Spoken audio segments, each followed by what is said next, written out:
Նախ դատախազը երբ որ գալիս է ազգային ժողովի շնորհությամբ անձնական խելությունից զրկելու, դա չի նշանակում մանդատից զրկվել, դա նշանակում է, որ դատախազը թույլտվություն է խնդրում ազգային ժողովից, որպեսզի տվյալ անձի նկատմամբ, այս դեպքում կոնկրետ իմ նկատմամբ հնարավոր լինի իրականացնել քրեական հետապնդում։ Հակառակ դեպքում ինչ չեն կարող որպես մեղավոր ասենք ներգրավել այս կամ այն գործին։ Հիմա սպասել էր, թե չէ, իհարկե սպասել էր, մի քիչ երևի թե ուշացավ, ուշացման պատճառները պարզ են, իմ համար ակնհայտ են, որովհետև այն երկու գործերով, որոնցով նախատեսվում էր այդ ամեն ինչն անել, սին դուրս եկան, դատարկ դուրս եկան ամենայն հավանականությամբ, եւ հետեւաբար վերադարձան այդ մանր երաշխավոր անասների հետ կապված գործին եւ մի հատ նոր գործ այսպես կոչված իհայտ եկավ։ Իհայտ եկավ թե Թույլ տաք այդ նոր գործի մասին իհարկե, մենք հենց դրա համար ձեզ հրավիրել ենք, որտեղ հանրության մեջ էլ կան։ Ընդ որում դատախազությունը մանրամասն այդ գործերը կարծես թե փակագծերը բացած որոշակի ձևով ներկայացրել էր, հիմա լսենք ձեր։ Այո, ուրեմն ես մի 5-6 տարի առաջ ծանոթացա Արամ Մկրտչյան անունով մեկի հետ, ինչ որ քննարկում էր աղբահանության հետ կապված քննարկում էր քաղաքապետարանի պաշտոնյաների հետ, չգիտեմ, լավ չեմ հիշում, թե ծանոթացա Արամ Մկրտչյանի հետ, ինքը ներկայացավ որպես մեկը, որ միջնորդական ծառայություն էր մատուցում տարբեր ընկերությունների, տարբեր անհատներին եւ հնարավորություններ ունի ներդրումներ բերել մասնավորապես աղբահանության ոլորտում եւ կառուցապատման ոլորտում։ Հետո խոսքի մեջ ինքը ասաց, որ մի որոշ ժամանակ պարոն Փաշինյանի հետ նույն խցում են, ասենք իրենց պատիժը կրել, ինքը դատապարտված է եղել, ինչ-որ լավ չեմ հիշում թե ինչ հոդվածով, բայց պարոն Փաշինյանի հետ նույն խցում պատիժ են կրել։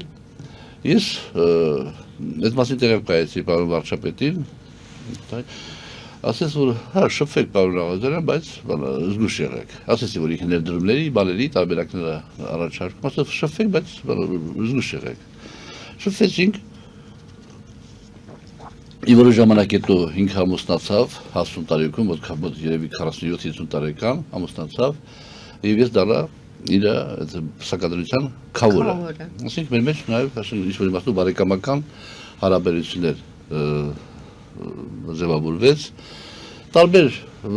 հարցերով դիմում էր, ես պաշտոնյայի մոտ մեկ գնամ առաջարկություն ունեմ, ես խնդրում էի ընդունում էին, ես պաշտոնյայի մոտ գնամ մեկ առաջարկություն ունեմ, ես խնդրում էի ընդունում էին, մի քանի դեպքեր եղավ։ Հետո որոշ ժամանակ հետո ես հասկացա, որ այսինքն քավորությունը ինքը ավելի շատ օգտագործեց։ Դիմա ես այդ ժամանակ չէի իմանում, ասում եմ մարդա երևի ինչ որ ներդրումներ բանաց, որ հարազատ մարդա, համել իր լավ բան անում թողանի։ Եվ որոշ ժամանակ հետո ես բոլոր այդ պաշտոնյաներին զանգահարեցի, խնդրեցի, ասեցի շնորհակալ եմ, որ դուք ընդունել եք իրեն, բայց սրանից հետո եթե դուք իրան հետ հանդիպում եք, չհաշվեք, որ ես ձեզ խնդրել եմ, դուք ինքներդ գտեք, եթե նպատակահարմար եք գտնում, արժե, չարժե, ասեք ես բան չունեմ։ Այդ ընթացքում Արամը անարեց, ասեց, որ Աչափնյակում կա մի դպրոց, Մոնգենթաուերի անվան դպրոց, որը վթարային վիճակում է, փաստաթղթեր ուներ, ներկայացված, որ վթարային վիճակում է, եւ կան ներդրողներ, որ պատրաստ են այդ դպրոցը քանդեն, նոր դպրոց սարքեն, ժամանակակից, գերժամանակակից դպրոց սարքեն, ազատված հորներ տրվի իրանց, ինքը դա կառուցապատում անեն։ Մոսի շատ լավ գաղափար է։ Ոնց անենք, ոնց անենք, ասի քո ֆիրմայով հալավոր մատ ինձ նամակ գրի։ Ես էլ քաղաքի նամակ գրել, տեսնեմ ինչ արձագանք կտամ։ Նամակը գրեց, ես քաղաքի նամակ գրեցի, քաղաքից պատասխան ստացանք, մի քիչ ժամանակ տևեց։ Պատասխան ստացանք, որ իրենք չեն տեսնում այդ որևէ բան, խանգարող հանգամանք, միայն ու միայն պայմանով որ ապահովված լինեն քաղաքաշինական բոլոր նորմերը, դա հեռավորություն։ Հետագան քայլերը պետք է արդեն արվեր արդեն քաղաքապետարանի հետ կամ չգիտեմ, պիտի իմանայի ինչ է։ Ես որ տեսա լրջանում է գործը, ասեցի Արամ ջան, ես պետք է ծանոթանամ այդ ներդրողների հետ, ասեմ, ես տնտեսական հարցերի հանձնաժողովի անդամ եմ եղել մինչև վերջերս, եւ հետեւաբար շատ են դիմում այդ հարցերով, որպես օգնենք եւ այլ, օժանդակենք օրենքի հետ կապված բարձրաբանումներ տանք, Բայց ինչը ձեզ ստիպեց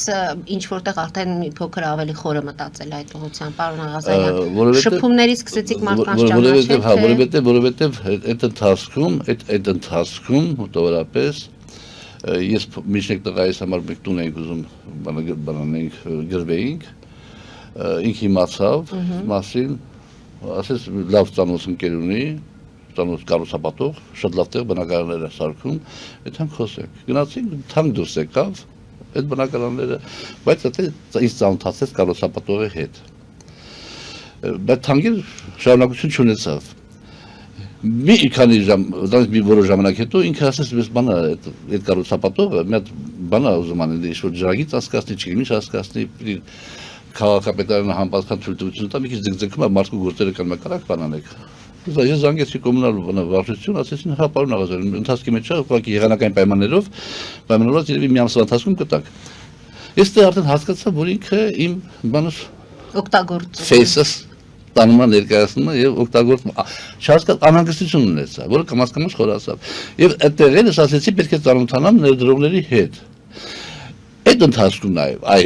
զուգահեռաբար այս գործընթացների ինքը գիտեր, որ ես Վարդով էի ապրում, գիտեր, որ նոր տուն էի վերցրել հիպոթեկային եւ վերանորոգման հետ կապված ֆինանսական հնարավորություններ սահմանափակել։ Դες խոսակցության մեջ ինքը իմացավ, բան ասավ, ես կարող մի քիչ օգնեմ։ Դες որոշակի գումարներով մի տարի կեսի ընթացքում գումարներ տվեցին, որը ընդհանուր առմամբ կազմեց $8,000 համարժեք դրամ, $8,000, ասենք ինքը ինձ պարտքով, որպեսզի վերադարձնեմ։ Թե երբ կվերադարձնեմ, այդ մասին մենք չէինք պայմանավորվել։ Այդ զուգահեռաբար եկավ այդ գործընթացը։ Պարտքը նախապես վերցրել եք, որից հետո սկսել եք արդեն մտածել այդ մարդու։ Այդ ընթացքում, որ ասենք վերջի 300,000 կամ 400,000 դրամը որ տվել է, որ ասենք ամփոփվեց, հետո հաշվարկեցինք 8,000, էլի։ Այդ ընթացքում արդեն պարզվեց եւ ինքը, որ տեսավ ես արդեն ուրիշ ձևով եմ իր հետ խոսում, գումարը հետ ուզեց։ Ասեցի ես միշև աշուն գումարը կվերադարձնեմ, դա արդեն երևի թե 23 թիվներ։ Հիմա ասեցի ես պետք է ծանոթանամ այդ ներդրողների հետ։ Հակառակ դեպքում ես ոչ մի բան չեմ շարունակի։ Մի քանի օր հետո ասավ են ներդրողները, որոնք պատրաստ էին, փոշմանել են ուշացնելու պատճառով։ Բայց ես ուրիշ ներդրող եմ ճարել։ Ասեմ ես ոչ այն ներդրող եմ ճանաչում, ոչ այն ներդրողն եմ ճանաչում։ Իմ համար ինչ տարբերություն, ով ուզում է լինի։ Հաջորդ քայլը պետք է արդեն իրենց հետ արվի։ Իրանք պետք է դիմեն քաղաքապետարան, ես խնդրեմ քաղաքապետարան համապատասխան ծառայություններին ուշադրություն դարձնել, քննարկեն եւ այլ որոշում տալ կամ չտալ։ Լավ, վաղը չմիսօրը հանդիպենք Ազնավուր սրճարանում։ Վաղը չմիսօրը եկնում եմ Ազնավուր սրճարան, տեսնում եմ մի 4 ամիս 5 ամիս առաջ ինձ ծանոթացած մի երիտասարդ նստած ինքն ինձ ծանոթացրել, անունը Արսեն։ Ես մի քիչ տրամադրված նստած էր, մի քիչ հետո եկավ այդ Արսենի ընկերը ու խոսակցություն գնաց Փոխանցության իմաստը կայում էր նրանում, որ իրենք 15 միլիոն դրամ փող են տվել Արամին, ինչ-որ մի հատ բան ծառայության համար։ Դե ես լավ չհասկացա։ Ասեմ, բայց թվերը հիմա այս խոսակցության մեջ դա ինչ կապ ունի, ինչ է դա հնչեցնում։ Դա ինչ կապ ունի մեր զրույցի հետ, երբ որ մենք պիտի այս թեմայով խոսանք։ Չէ, դե հնտնեց ուղղակի բան, ասենք իրաքից հասկացեցին, որ բանը այս նախագիծը Արամը պետք է տա իրանց իր միջնորդական ծառայության համար ինչ-որ շահույթ ստանալու տարբերակով։ Դե ես բաները չգիտեմ, ինքը միջնորդական ծառայություններ եմ մատուցում, ասի ես չգիտեմ, հետո արդեն Արամն եկավ։ Ես ձեր հարաբերությունները չգիտեմ ինչ է, ես ուզում եմ իմանալ դուք ով եք։ Որպեսզի դուք այդ ծրագիրը կարողանաք կատարեք, եւ ես ձեզ օգտակար լինեմ, պետք է ցույց տաք 2 միլիարդ դրամ ձեր հաշվին գումար կամ այդքան նյութական ապահովություն շինքեր, շինություններ եւ այլ։ Հակառակ դեպքում ոչ ես կդիմեմ քաղաքապետարան։ Եթե երաշխիքներ եք։ Այո, եթե ես դիմեմ քաղաքապետարանը այդպիսի ծրագիր չի հաստատի։ Կարող է պատահի հանկարծ հաշվի առնելով, հարգելով ինձ, վստահելով ինձ, անի, բայց ես ինքս չեմ դիմի, որովհետեւ ես արդեն հասկանում եմ ձեր մտքերի ընթացքը։ Դուք ուզում եք ստանաք այդ թույլտվությունը, փոսը փորեք, առանց սարքելու, փոսը փորեք բարի նպատակով, որ շենքը սարքեք, փոսը փորած ժամանակ բնակարանները վաճառեք, այդ գումարը ձեր եկամուտը վերցնեք, դպրոցներ կառուցեք։ Իհարկե դուք ճանապարհի կեսից կփախնեք բնականաբար։ Իսկ շենքը չեք սարքի, ասես հետեւաբար, եթե չկա երաշխիք, եթե երաշխիքները տալիս եք, Ես շարունակեմ զրույցը։ Եթե չէ, մենք զրույց չենք կարող, ասա մենք այդ երաշխիքը չենք կարող։ Դա դες տեսություն ձեզ, գնացի։ Դրանից հետո իմ Արամի հարաբերությունները էլ ավելի վատացավ։ Եկավ Երևանի ավականու ընտրությունների հետ կապված դրամահավաքը։ Դրամահավաքի ժամանակ այն կառուցապատողը, ում հետ ինքից տանուց հասել էր, այդտեղ էր։ Մոտիկացավ ինձ, պարոն Աղազարյան, դուք Արամը ձեզ գումար տվել է, ասում եմ, հա, ինչքան, ասում եմ, $8,000, պարտքով վերցրել եմ, չէ, ուրիշ գումար, ասում եմ, ինչ գումար, ասում եմ, բայց իրան $25,000 փող եմ տվել, ինչ-որ բաների համար չգիտեմ ինչի, ինքը ասում որ տվել է ձեզ, էլ չի կարող ձեզնից վերցնի, որ հետո հետ վերադասնի ինձ։ Իմսեմ այդպեսի բան չկա։ Հետո Արամից հանդիպեցի խոսացի, ինչ էր, ասում ստում է, ես դες բան չեմ ասել, եւ այլ։ Ուղղակի ես խնդրել եմ իր մի քիչ ժամանակ տա գումարը հետ վերադասնեմ, բաները մարել չեմ կարացել հələ տեղավորվեմ։ Ասի լավ, լսի, ինչ եմ ասում քեզ։ Ուրեմն ես իրան խնդրեմ սպասի։ Ինչքան սպասի։ Սա երկու ամիս, ասի ես խնդրեմ իրան երկու ամիս սպասի, երկու ամիսն էլ ասել աշուն է, որ պետք է վերադասնեմ $8,000։ Եթե դու երկու ամսվա ընթացքում դու այդ գումարը չվերադասնես, ապա ես իրան կասեմ, որ ես այդ $8,000 տալու եմ իրան։ Եղա պարոն Աղազարյան։ Այդպես ասեցի, բարձր սպասեց, ինքը չտվեց, ես այդ $8,000 վերադասեցի այդ մարդուն։ Այսինքն ես այդ փողը տվեցի։ Մի քիչ հետո արդեն որ հարաբերությունը արդեն լրիվ արդեն խզվեց, այսպես կոչված, ինտերնետում բանում թերթերում լուտ արածեց, որ ոմն գոհար ինձ $23,000 փող տվել, շինթույլտվություն ստանալու համար օգնելու նպատակով, ես չեմ արել այդ ծառայությունը եւ հետեւաբար ինքը փողը ուզում է, ես փողը չեմ վերադասնում։ Աղմուկ բարձրացավ, ես ուսումնասիրեցի, տեսա կապը իր ու Արամի միջև, հայտնաբերեցի այդ կապը։ Գնացի ԱԱԾ, դիմեցի ԱԱԾ, ասեցի սպեսի բան կա ԱԱԾ-ի աշխատակցի։ Այսինքն զրպարտանք է եղել դա ձեր։ Դիմեցի ԱԱԾ-ին, ասեցի սես բան կա, ես ինչ անեմ։ Ասավ մենք դες պատասխանենք պարոն Աղազարյան։ 15 օր հետո պատասխանը հետևյալն եղավ, որ